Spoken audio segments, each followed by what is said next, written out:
सो अब तक हम लोगों ने क्या देखा है, हम लोगों ने अब तक रिफ्रैक्शन फिनोमेना कंप्लीटली स्टडी किया है और उसके ऊपर बहुत सारे एग्जांपल्स हम लोगों ने अभी तक देखे हैं, ठीक है।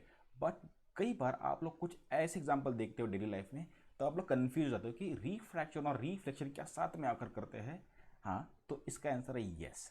तो कैसे, तो एक अच्छे से एग्जाम्पल की ओर से हम लोग उसे समझते हैं। देखो, मैं क्या करने वाला हूँ, यहाँ पे एक एग्जाम्पल लेने वाला हूँ जो आपको अच्छे से यहाँ पे क्लैरिटी दे। देखो, यहाँ पे एक लकड़ी का टुकड़ा है, आप लोग देख पा रहे होंगे। हमने उसको एक वर्टिकली यहाँ पे फिक्स किया है पानी के अंदर, है ना। तो यहाँ पे हो क्या रहा है, आपको यहाँ पे दो इमेज दिखाई दे रही है। एक तो पानी के अंदर वो यहाँ पे टिल्ट दिखाई दे रहा है, और हम लोगों ने ये फिनोमेना देखा है, इसको हम लोग कहते हैं रिफ्रैक्शन। क्या हो रहा है यहाँ पे, refraction. At the same time यहाँ पे एक चीज़ और हो रही है, इस पर्टिकुलर लकड़ी का टुकड़ा जो सतह के ऊपर है, पानी के ऊपर, इसकी भी इमेज हमको यहाँ पे दिखाई दे रही है। मतलब यहाँ पे हो क्या रहा है, यहाँ पे दो चीज़ें हो रही है, एक है हमारा रिफ्लेक्शन और दूसरा हमारा रिफ्रैक्शन।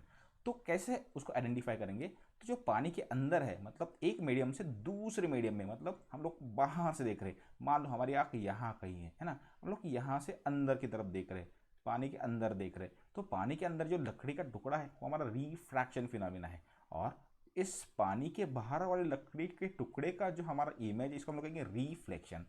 तो ये दोनों में डिफरेंसेस है। बट और एक एग्जांपल समझते हैं, हमको और ज़्यादा क्लैरिटी देगा। ओके, सो यहाँ पे देखिए, ये इमेज में आप लोग देख सकते हो, यहाँ पे है ना, पानी के अंदर में आप लोग बहुत सारे एक चमचमाते पत्थर देख सकते हो। उसके अंदर हो क्या रहा है, देखो हम लोग थोड़ा सा उसका क्लोज व्यू ले ले तो हमको ये समझ में आएगा कि इस पर्टिकुलर पत्थर जो है ना, उनका जो डेप्थ है, ये पानी के अंदर कितने गहरे हमको यहाँ पे दिखाई दे रहे। But at the same time इस पत्थर की परछाई भी हम लोग पानी के सतह पे देख पा रहे हैं। तो हो क्या रहा है यहाँ पे जो पानी के सतह पे परछाई है, इसको हम लोग कहेंगे रिफ्लेक्शन, और पानी के अंदर जो पत्थर दिखना है उसको हम लोग कहेंगे रिफ्रैक्शन। तो ये दोनों साथ में आकर कर रहे हैं। तो ये ऐसा हो क्यों रहा है, अगर हमको मुझे एक ही फिनोमेना अगर ऑब्जर्व करना है, किसी एक को निग्लेक्ट करना है, तो कैसे करेंगे।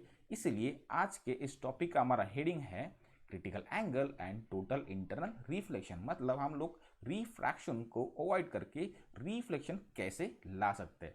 तो चलो हम लोग कुछ एग्जांपल की ओर से और समझते हैं उसको, ठीक है। तो ओवर हियर मैं क्या करने वाला हूँ, यहाँ पे मैं एक दो मीडियम लेता हूँ, जो कि दो मीडियम को यहाँ पे एक बाउंड्री करेगा सेपरेट। ऑलराइट, मैंने थोड़ा सा इमेज बना के रखा है यहाँ पे, जो हम लोग थोड़ा सा हमारा टाइम कम कर दे। तो जैसे आप लोग देख पाओगे, ये मान लो हमारा कुछ वाटर मीडियम है, और ऊपर वाला हमारा है एयर मीडियम ना। तो ये है हमारा डेंसर मीडियम और ये हमारा लाइटर मीडियम। अब मान लो मैंने यहाँ से इस पॉइंट से, है ना, इस पॉइंट से मैंने यहाँ पे कुछ इंसिडेंट रे डालना चालू कर दिया, तो क्या हो जाएगा। ठीक है, तो हम लोग करके देखते हैं। ठीक है, मान लो कुछ पानी के अंदर हम लोगों ने कुछ पुट किया था, उसका इमेज बनेगा ऊपर में, हम लोगों ने ऑलरेडी देखा हुआ है। अगर हमको किसी ऑब्जेक्ट का इमेज बनाना है तो उसके हमको रिफ्लेक्टेड रे देखना बहुत ज़रूरी है ना। सो मान लो हम लोगों ने यहाँ पे कुछ कोई ऑब्जेक्ट यहाँ पे पुट किया है, वहाँ से कुछ रेत ऐसे निकल के जाएंगी, ऐसे। अब ये यहाँ पे आने के बाद, अब देखो जैसे कि ये डेंसर मीडियम से एयर मीडियम में जाएंगी, तो ये डिफ्लेक्ट करेंगी अवे फ्रॉम द नॉर्मल। तो मान लो ये कुछ ऐसे जाएंगी, ये यहाँ पे आने के बाद ये कुछ आगे ऐसे बढ़ेंगी, away away from the normal. मान लो ये कुछ ऐसे बढ़ेंगी इधर में, राइट, ये इधर चली गई, और इसका ओरिएंटेशन हम लोग निकालेंगे कुछ ऐसे में, ये जाएगा ऐसे और जाएगा ऐसे। ठीक है, अब तो इसने नॉर्मल के साथ ये होगा हमारा नॉर्मल, जिसको हम लोग बोलेंगे एन से लेके एन डैश। ऑलराइट, तो इसने जो एंगल बनाया होगा उसको हम लोग कहते हैं एंगल ऑफ इंसिडेंस, जिसको हम लोग बोलेंगे आई। ऑलराइट, अब देखो एट द सेम टाइम क्या होने वाला है, एट द सेम टाइम जैसे हम लोगों ने अब भी देखा था लास्ट एग्जाम्पल में, है ना, उस लकड़ी के टुकड़े की हमको इमेज भी दिखाई दे रही थी। तो ये जैसे एक मीडियम से दूसरे मीडियम में ये ट्रांसमिट करेगा, उसी टाइम पे ये खुद का इमेज भी बनाएगा, मतलब रिफ्लेक्शन फिनोमिना भी देख सकते हैं। और ये उसका दूसरा रिफ्लेक्टेड रे कुछ आएगा ऐसे में, ठीक है, ये आएगा ऐसे में इधर में, तो ये बना देगा हमको रिफ्लेक्शन। ठीक है, तो उसका ओरिएंटेशन कैसे रहेगा, उसका ओरिएंटेशन रहेगा ऐसे में। ठीक है, और ये बनेगा एंगल ऑफ रिफ्लेक्शन, है ना। और यहाँ पे जैसे आप लोग देख सकते हैं कि एंगल जो बनेगा नॉर्मल के साथ में जो दूसरे मीडियम में है, उसको हम लोग कहते हैं angle of refraction. Angle of refraction मैं इसको आर एफ लिख देता हूँ थोड़ी देर के लिए, या फिर इसको मैं यहाँ पे रिफ्लेक्शन को आर आई लिख देता हूँ और यहाँ पे सिर्फ उसको आर लिख देता हूँ, तो कन्फ्यूजन ना हो। ओके, सो ये बनेगा हमारा एंगल ऑफ रिफ्रैक्शन। तो यहाँ पे दोनों चीज़ें हमको मिलेगी, मतलब कौन सा, यहाँ पे हमको यहाँ पे मिलेगा उसका रिफ्रैक्शन, इधर मिलेगा हमको रिफ्लेक्शन। बट अगर मैं यहाँ पे थोड़े से चेंजेस और कर दूँ, मतलब मैं क्या करने वाला हूँ यहाँ पे, मैं थोड़े से चेंजेस और कर दूँ, मुझे सिर्फ रिफ्लेक्शन फिनोमेना धीरे धीरे देखना है, मुझे रिफ्रैक्शन अवॉइड करना है। तो मैंने क्या किया, ये एंगल ऑफ इंसिडेंस जो है मैंने उसको और कुछ चेंज करना चालू कर दिया, मान लो, है ना, उसको मैंने और कुछ चेंज करना चालू कर दिया, ठीक है। मान लो मैंने उसको और थोड़ा बढ़ा दिया, देखो ऐसे में, मान लो मैंने इस पॉइंट से मैंने देखना चालू कर दिया, ये ऐसे में, तो ये जाएगा यहाँ पे, और आपका जो रिफ्रैक्टेड रे है तो ये और टिल्ट करेगा अवे फ्रॉम द नॉर्मल। कैसे जाएगा, ये जाएगा अवे फ्रॉम द नॉर्मल। मान लो ये ऐसे कुछ जाएगा, अभी ये ऐसे, ठीक है, ऐसे कुछ इधर जाएगा इस साइड में, ठीक है। अब मैं इस वाले एंगल को मैंने थोड़ा सा बढ़ा दिया था विथ रिस्पेक्ट टू व्हाट, उसके पहले वाले एंगल से। अब हम लोग क्या करेंगे, उसको और ज़्यादा बढ़ाएंगे, है ना। अब हम लोग क्या करेंगे, उसको और ज़्यादा बढ़ाएंगे और देखेंगे कि होने वाला क्या है यहाँ पे, ठीक है। तो हमको वो फिनोमेना और अच्छे से समझ में आएगा, ठीक है। तो मान लो मैंने ये एंगल और ज़्यादा बढ़ा दिया, कुछ ऐसे कर दिया, देखो अब ऐसे, ठीक है। ऐसे करने के बाद ये यहाँ पे फिर से बेंड करेगा अवे फ्रॉम द नॉर्मल और जाएगा सीधे, what is that, parallel to ये आपका सरफेस, ये ऐसे जाएगा। अब ये आपका कौन सा रे है, ये है आपका यहाँ पे रिफ्रैक्टेड रे, है ना, ये आपका है रिफ्रैक्टेड रे, ये आपका angle of incidence. But angle of incidence हम लोग कहाँ से लेते हैं, हम लेते हैं उसको with respect to what, normal. Normal से हम उसको काउंट करते हैं। तो ये नॉर्मल से लेके यहाँ तक आपका ये नया वाला, सॉरी, है ना, तो ये जाएगा ये नॉर्मल से लेके यहाँ तक, ठीक है। तो ये वाला नया आपका एंगल है। तो इस एंगल को हम लोग कहेंगे एंगल ऑफ इंसिडेंस और इसको करेंगे हम लोग आई सी। तो मैंने यहाँ पे एक नया टर्म यहाँ पे कोट किया है, जिसको हम लोग कहेंगे आई सी, और आई सी मतलब कहेंगे उसको हम लोग क्रिटिकल एंगल, इसको हम लोग कहेंगे क्रिटिकल एंगल, ओके। और ये क्या है तो आप लोग समझ पा रहे हैं, जैसे हम लोगों ने एंगल ऑफ इंसिडेंस बढ़ा दिया तो हमारा जो रिफ्रैक्टेड रे है वो हो गया पैरेलल टू योर व्हाट, जो आपका बाउंड्री था वहाँ पे उसको पैरेलल हो गया। मतलब इसने नॉर्मल के साथ में, है ना, जो रेयर मीडियम में या फिर एयर मीडियम में बनाया है यहाँ पे 90 डिग्री।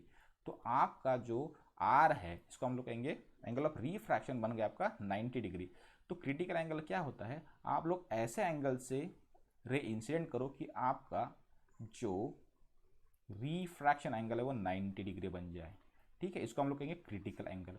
बट ऐसा करना क्यों है, तो उसके पीछे एक लॉजिक है, देखो, है ना। हमको पता है रिफ्रैक्टिव इंडेक्स होता है हमारा, मान लो रिफ्रैक्टिव इंडेक्स, मान लो हम लोग यहाँ पे कहाँ से, वाटर से जा रहे थे हम लोग एयर में, तो ये बनेगा एयर, यहाँ पे आएगा वाटर, तो ये क्या बनेगा, ये बनेगा sine i by sine r, okay.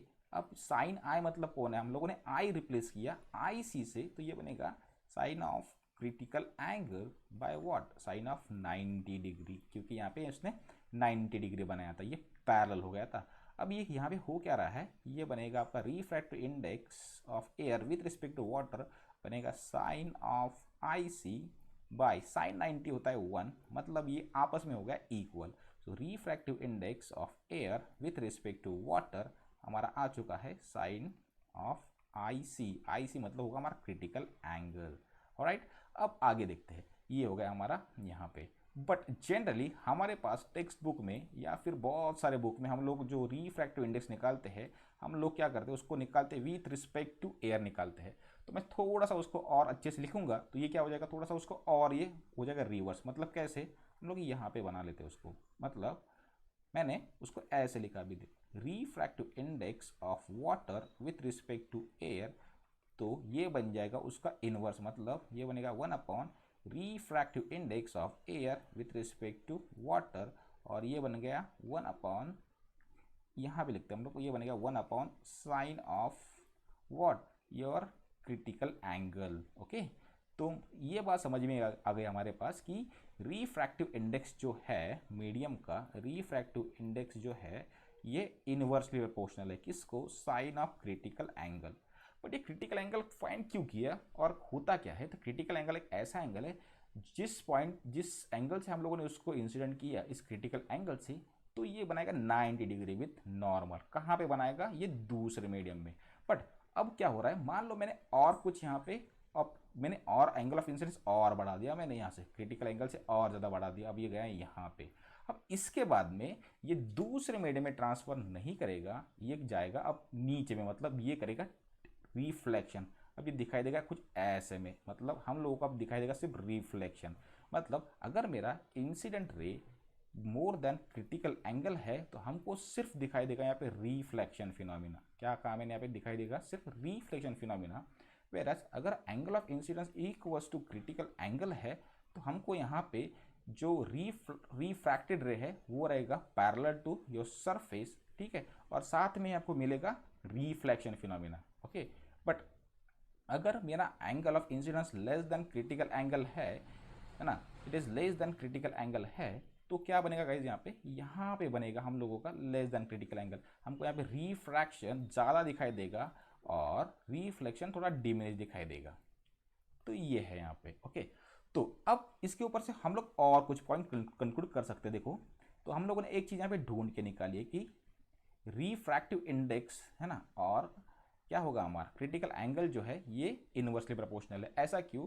क्योंकि साइन का टेबल आप लोग देखोगे फ्रॉम 0 से लेकर 90 तक, तो साइन 0 होता है 0 और 90 होता है 1, मतलब ये सीधा ही बढ़ रहा है, ये उल्टा नहीं बढ़ रहा है, साइन आई सी।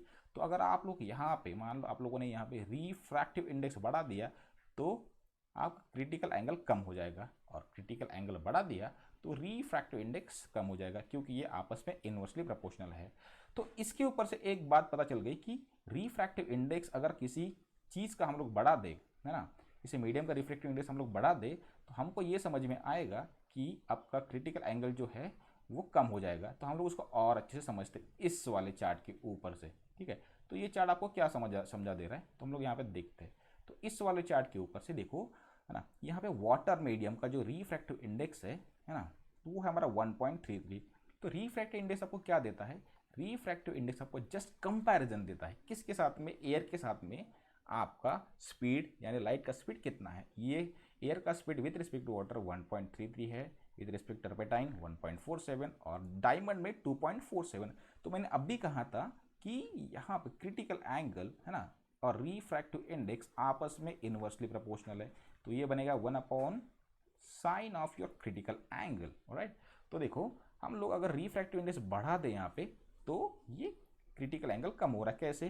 देखो, refractive index of diamond is 2.41 और उसी चीज़ के लिए आपको क्रिटिकल एंगल मिल रहा है अराउंड ये पूरा साइन आई से आपको पूरा ये ऐसा कुछ मिलेगा, साइन ऑफ व्हाट 25 डिग्री, है ना, यहाँ पे 25 डिग्री। और देखो आप लोग आपका रिफ्रैक्टिव इंडेक्स और कम करो, थोड़ा सा कम करो, मतलब एकदम टॉप पे जाओ, आपको आपका जो क्रिटिकल एंगल है वो बढ़ाया दिखा देगा।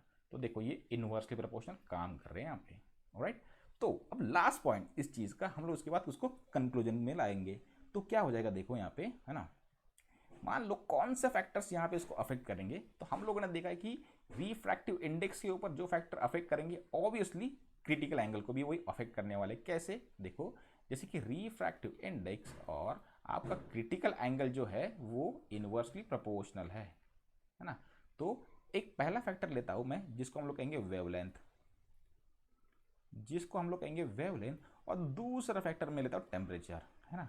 सो वेवलेंथ मतलब होता है लंबाई, है ना, जो लाइट रेज होती है इसकी हम लोग लंबाई काउंट करेंगे वेवलेंथ में। मतलब ऐसे कुछ, ये ऐसे मान लो हमारे वेवफॉर्म्स है, तो ये कितना लंबा है, एक उसकी लंबाई कितनी है, पूरे कंप्लीट वेवफॉर्म, जिसको हम लोग कहते हैं वेवलेंथ। तो हम हमारे पास मान लो वायलेट और रेड लाइट को अगर हम कंपेयर करेंगे तो हमको पता है कि speed of violet light is less as compare to red light, तो ऑब्वियसली इसका वेवलेंथ भी कम रहेगा as compare to red light. ऐसे क्यों? क्योंकि स्पीड इक्वल होता है आपका फ्रीक्वेंसी इनटू योर वेवलेंथ। तो ऑब्वियसली फ्रीक्वेंसी तो यहाँ पे चेंज नहीं करेंगे हम लोग, सिर्फ यहाँ पे वेवलेंथ ही चेंज होगा। तो मतलब जिसका ज़्यादा स्पीड उसका ज़्यादा वेवलेंथ। तो ऐसे हमको पता है कि wavelength of what red light ज़्यादा है as compare to violet light, तो ऑब्वियसली, है ना, तो स्पीड भी ज़्यादा रहेगा किसका, रेड लाइट का, as compare to what violet light. तो मतलब जितना ज़्यादा वेवलेंथ उतना ज़्यादा स्पीड। देखो, जितना ज़्यादा वेवलेंथ उतना ज़्यादा स्पीड, और जितना ज़्यादा स्पीड उतना कम रिफ्रैक्टिव इंडेक्स, हमको ये पता है, ठीक है। तो वेवलेंथ अगर बढ़ाएंगे हम लोग, वेवलेंथ अगर बढ़ाएंगे, है ना, इफ़ वी इंक्रीजेस वेवलेंथ तो स्पीड भी बढ़ेगा, और स्पीड बढ़ेगा तो रिफ्रैक्टिव इंडेक्स कम होगा, और रिफ्रैक्टिव इंडेक्स कम होगा तो क्रिटिकल एंगल बढ़ेगा। देखो यहाँ से पता चल रहा है, दूसरे बार में हम लोग उसका उल्टा सोचेंगे। कैसे? मान लो अगर हम लोग का वेवलेंथ कम हो रहा है, देखो हम लोग का दूसरे बार में हमारा वेवलेंथ कम हो रहा है, ठीक है, और तो वेवलेंथ कम हो रहा है मतलब आपका स्पीड भी यहाँ पे कम हो रहा है, क्योंकि है ना स्पीड इक्वल्स होगा हमारा फ्रीक्वेंसी इंटू वेवलेंथ, ठीक है, वेवलेंथ कम हो रहा है तो स्पीड भी कम हो जाएगा। तो स्पीड कम हो रहा है मतलब रिफ्रैक्टिव इंडेक्स बढ़ेगा, और रिफ्रैक्टिव इंडेक्स अगर बढ़ रहा है तो आपका क्रिटिकल एंगल कम हो जाएगा, ये ऐसे में, ठीक है। नेक्स्ट है टेम्परेचर। तो टेम्परेचर भी बहुत इसके ऊपर अफेक्ट करता है। कैसे में हम लोग चेक करते हैं। टेम्परेचर मतलब टेम्परेचर ऑप्टिकल डेंसिटी को चेंज करते रहता है, मतलब टेम्परेचर अगर बढ़ रहा है तो जो मीडियम है उसका स्पीड बढ़ने वाला है, मतलब मीडियम और भी उसका रिफ्रैक्टिव इंडेक्स कम होगा, मतलब स्पीड बढ़ने वाला है। स्पीड बढ़ गया मतलब उसका रिफ्रैक्टिव इंडेक्स क्या होने वाला, कम होने वाला है। स्पीड बढ़ गया मतलब रिफ्रैक्टिव इंडेक्स कम होगा और क्रिटिकल एंगल क्या हो जाएगा, यहाँ पे बढ़ जाएगा। देखो यहाँ से, है ना, देखो टेम्परेचर के कारण स्पीड बढ़ रहा है, आपका अगर स्पीड बढ़ गया, आपका अगर स्पीड बढ़ गया तो क्या होने वाला है, आपका टेम्परेचर बढ़ गया मतलब स्पीड बन गया, स्पीड बढ़ गया मतलब आपका रिफ्रैक्टिव इंडेक्स कम होने वाला है और आपका क्रिटिकल एंगल बढ़ने वाला है। तो ये बढ़ गया ऐसे में। और दूसरे टाइम में हम लोग उसका उल्टा सोचेंगे तो क्या हो जाएगा, है ना, अगर हम लोग यहाँ पे आपका टेम्परेचर कम कर दे, मतलब टेम्परेचर अगर कम हो जाएगा तो आपका मीडियम का स्पीड अभी कम हो जाएगा। मीडियम का स्पीड अगर यहाँ पे कम हो गया है ना, तो आपका रिफ्रैक्टिव इंडेक्स बढ़ेगा, रिफ्रैक्टिव इंडेक्स बढ़ेगा, और रिफ्रैक्टिव इंडेक्स बढ़ने के बाद आपका क्रिटिकल एंगल और कम होगा, है ना। तो ये पूरी चीज़ हमने यहाँ पे पढ़ी है। तो अगर हम लोगों को टोटल इंटरनल रिफ्लेक्शन चाहिए तो हमको यहाँ पे एंगल ऑफ इंसिडेंस को हमको ज़्यादा रखना पड़ेगा क्रिटिकल एंगल से, है ना। अब इसके ऊपर से हम लोगों ने बहुत सारे एप्लीकेशन डिज़ाइन किए, जैसे लेंसेज। लेंसेज में हम लोग अगर वो एंगल मेंटेन करेंगे तो हम लोग हमारे हिसाब से इमेज को चूज़ कर पाएंगे। तो ये हमको यहाँ पे पढ़ना था। आई होप आपको ये सब कुछ समझ में आ गया होगा। Thank you very much.